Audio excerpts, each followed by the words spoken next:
exiled Dutch authorities viewed the situation in despair. News of the Japanese landings on the Dutch East Indies was reflected in London by a sharp decline registered by the Dutch government bonds on the exchange. Both the British and the exiled Dutch authorities viewed the situation in despair. Saigon.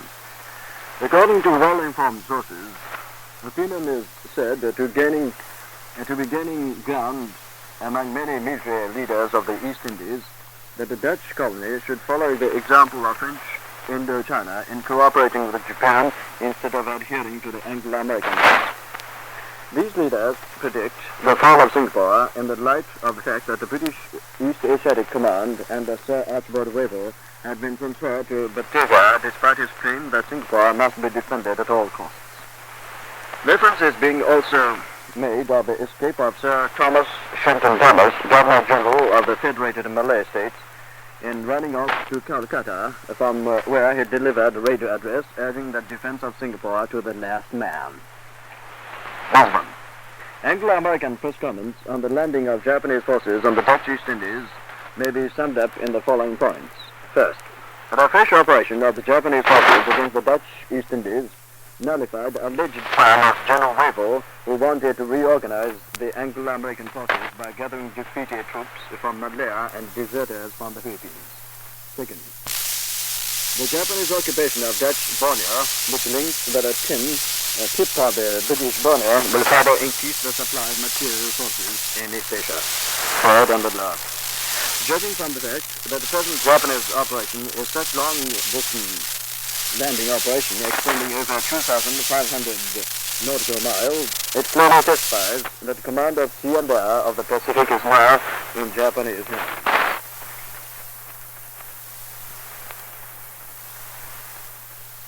This is Japan calling. 16 British warplanes were shot down over Singapore and Johor during the successive Japanese raids on Monday. 16 British warplanes were shot down over Singapore and Johor during the successive Japanese raids on Monday, the Imperial headquarters announced shortly after noon Tuesday. At noon Monday, over Johor, Japanese air squadrons encountered 16 British fighter planes of the Buffalo type. In a spirited aerial combat, 10 Buffalo fighters were shot down by the Japanese. Following the raid, the airfield facilities at Tenga were severely bombed by the Japanese airmen, and the Blenheim was also brought down over the air base at Tenga. Later on the same day, powerful formations of Japanese warplanes spotted another 10 British warplanes of Buffalo type and instantly took down 5 of them over Senetar, capital S-E-N-E-T-A-R, Senetar. The Imperial headquarters added that all the Japanese raiders returned to the base without a single loss. Lisbon. The Singapore correspondent of the Times, admitting the miserable British defeat in the Kuala Lumpur sector, predicted that Great Britain will lose the current war in Malaya. The Times correspondent disclosed that the air of Singapore is at the mercy of Japanese air forces, pointing out the absence of British warplanes in Singapore capable of fighting the Japanese. The Singapore correspondent of the London Times, admitting miserable British defeat in the Kuala Lumpur sector, predicted that Great Britain will lose the current war in Malaya. Shanghai. The pitiful plight of Singapore, the last of the British strongholds in Malaya, was reported Monday by Yomiuri correspondent in Shanghai to the following point. The fall of Kuala Lumpur has left for the British the solitary base of Singapore for the defense of Malaya, but even this fortification is being subjected to the daily bombardment of the Japanese air force. The British commander has already fled to India, while the refugee people from country districts are pouring into the port city, adding much to the already short water supply. Various reports from Singapore reveal that civilian houses as well as military barracks were equipped with light and heavy machine guns against fast approaching attack of the Japanese. When night falls, all the streets are deserted, and when Japanese planes conduct night raids on the city, citizens take cover in the nearby dugouts. But even these air raid shelters are very limited in number and open only for those citizens of the British nationality, while others are left exposed to the danger of fierce Japanese bombardment. The strong resentment is daily mounting among the people against the British authorities countries who make such discrimination among them, the Yomiuri correspondent concluded. Shanghai. Fiercely attacked by the Japanese forces, British troops fled into the northern sector of Seremban in Negri Sembilan province, announced the British authorities of Singapore. Powerful formations of Japanese warplanes dive-bombed the railway facilities at Seremban, while other bomber formations bombed and machine-gunned vessels anchored at the port of Muar facing the Malacca Straits. Japanese air raiders shot tons of bombs over Singapore Monday, exchanging gunfires with the British planes, the British announcement added. Lisbon. A United States dispatch from Rangoon revealed that an air base north of Rangoon was bombed by Japanese warplanes long before dawn Monday. Reuters agency also reported that air raid sirens waved throughout the city of Rangoon. The explosion of bombs and the bark of anti-aircraft guns heard for some time from the district where airfield is located. Rangoon has been subjected to 6 air raids during the past week, the dispatch added. This is Japan calling from the war front in the Philippines. With the fall of Olongapo into Japanese hands, the American remaining forces now resisting in the Bataan Peninsula are now on the verge of wholesale collapse. These troops are now forced to choose either to continue their resistance in the mountainous area of Malitelis or to flee to Corregidor Island across the sea. However, according to a reconnaissance of the Japanese planes, these remaining American forces appear to be trying to flee with their transport vessels gathered along the coast. From a Japanese base in the Philippines. An American Army officer held prisoner by the Japanese disclosed that United States Army, now under orders to resist to the bitter end, consists of the 1st Division and the remnants of the better 31st Division. The captive American officer told of the difficulty in maintaining discipline and order with frequent cases of desertion and voluntary surrender within the ranks. Lack of food and provision in the face of hopeless defeat was blamed for the lowered morale. The prisoner told of special garrisons stationed at various points behind the lines to shoot down all deserters on sight. From a Japanese base in the Philippines. After mopping up the remnants in the American base at Olongapo, Japanese forces rescued the Japanese residents in Olongapo who had been interned by American forces. The main bodies of the Japanese forces, which reduced the Olongapo base, are trying to clean up the remaining American forces in the swamp district. Employing elusive tactics, the Japanese are now annihilating the American and Filipino troops in the Bataan Peninsula. The complete cleanup of the area is reported as a matter of time. Manila. A flagrant violation of religious sanctity by the American troops which fled Manila was brought to light with the discovery of a well-known Catholic monastery in the suburbs of the capital, which had been transformed into an assembly plant for warplanes. Japanese authorities, in conjugation with officials of Manila, disclosed that prior to the entry of Japanese troops, the United States troops on December the 17th drove out the occupants of the monastery, including 2 Catholic fathers and 10 Spanish monks. The entire second floor was converted into an assembly plant, the living rooms into propeller works, the bedrooms into parachute plant. American ground crews had been using the precincts for assembly and repairs up to the moment the Americans were compelled to flee from the supposedly open city. Stockholm. In reply to a question in the House of Commons Sunday regarding the attitude of India, Mr. N.S. Emory, Secretary for India and Burma, expressed a deep regret for the attitude taken by Indian leaders in meeting the present critical situation.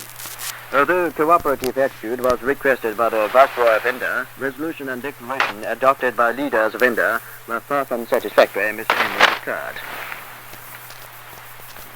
Berlin. Coupled with gloomy reports from Malaya, the news of the fresh Japanese campaigns on the Dutch East Indies has caused increased nervousness and disappointment in England, revealed the London dispatch reaching Berlin by way of Stockholm. In regard to the new Japanese landing operation, the Daily Herald of London declared Monday that Japan has secured the naval and air bases in order to consolidate the military superiority in the Southern Pacific. The British war correspondents in the Malay Peninsula also indicated the appearance of new powerful Japanese tanks of medium size, which are suitable for operations in Malayan jungles. The speedy advance of the Japanese forces in the Malay war front made it possible for the vanguard of the Japanese forces to completely occupy Kuala Lumpur Sunday morning. Prior to this, the highest commanders of the British forces in Malaya admitted their defeat in a radio speech from Singapore and stated that the resistance has now turned to be hopeless and only a waste of time. These tragic words of the British commander mean that he has surrendered to the immovable facts. The reason that Prime Minister Winston Churchill failed to send reinforcements to Malaya was not due to the fact that Prime Minister Winston Churchill abandoned Malaya, but the real reason is that the speedy advance of the Japanese forces has made it impossible for Churchill to send his troops to Malaya. In anticipation of the inevitable fall of Singapore and its fathomable influences, the British parliamentary and press circles have started severe attacks against the government. Reports of the possible wholesale resignation of the Churchill government or of its inevitable reorganization clearly show the agitation of Britain. Defeats in Malaya cannot help giving serious menace to Burma, India and Australia. The recent difference of opinion between Australia and the British Home Government regarding the defense of Australia is not only a testimony of the intrinsic weakness of Australia, but it can be regarded as an omen suggesting the grave disorder within the British Empire. Lisbon.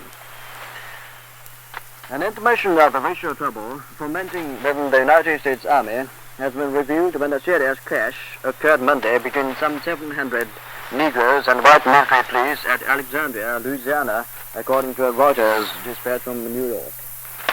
This incident started when the white military police attempted to arrest a colored serviceman who fell foul of white soldiers. The Negro offered resistance, supported by a large number of other Negroes who rushed to the scene from neighboring streets.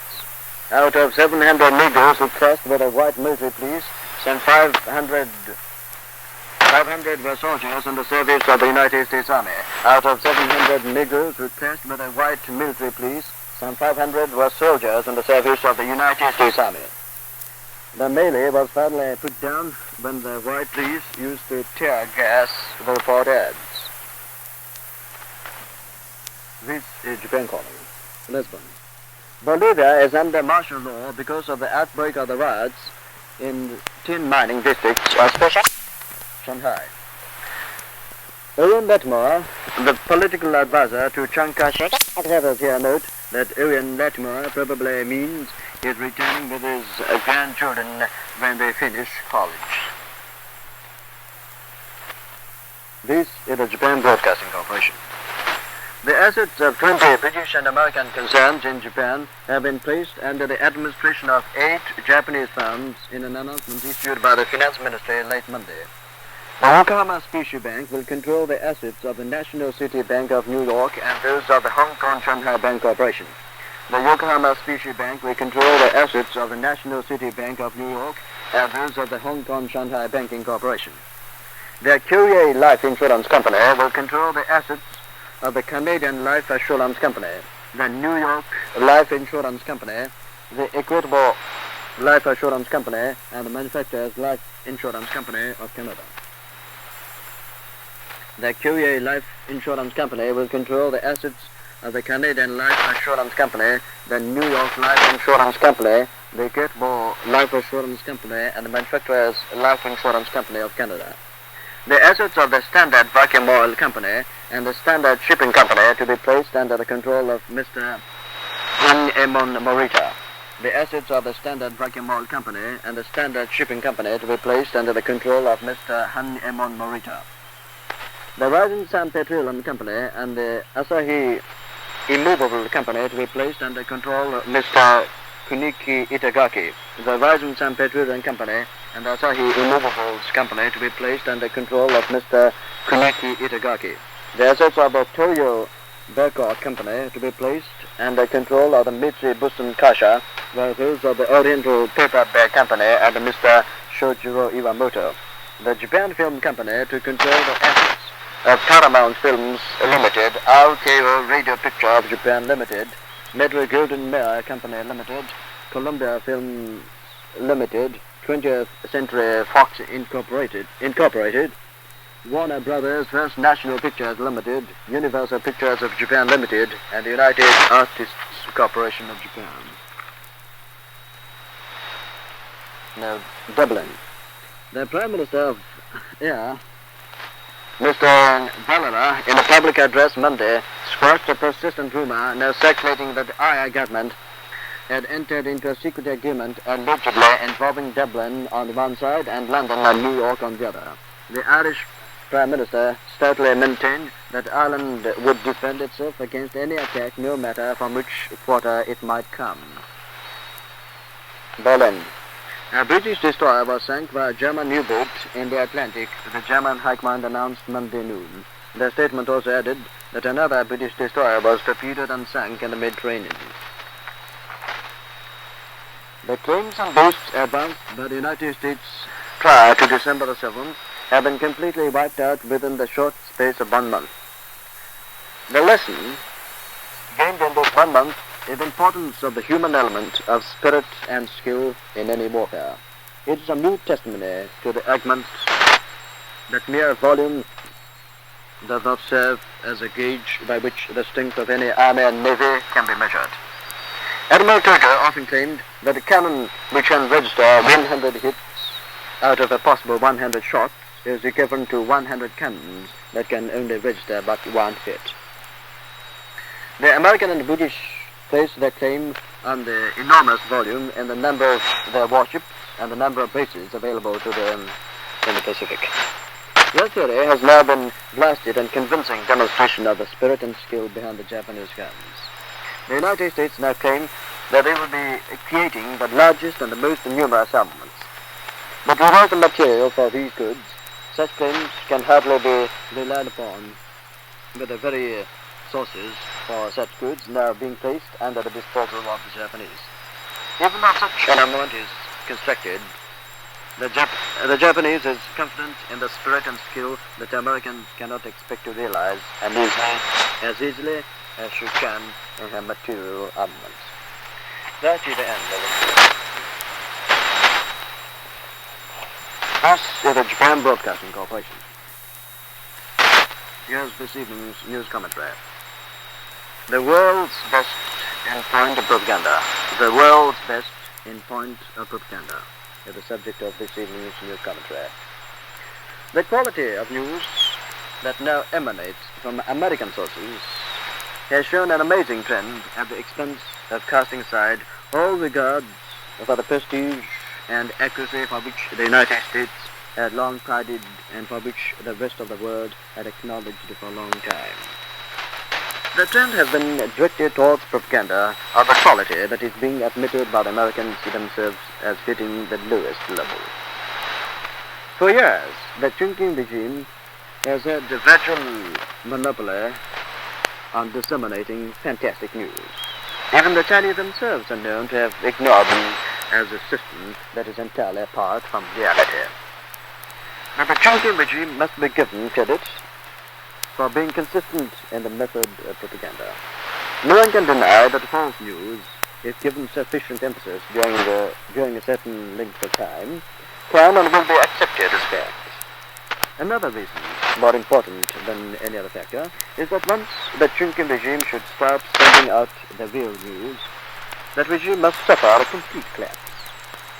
The only means by which they can maintain their prestige in the eyes of the world is to keep on grinding out news to support their alleged standing. Even to this very day, the Churchill radio persists in claiming the imagined victory of Churchill to the frantic applause of the British, American, and Dutch nations. These so-called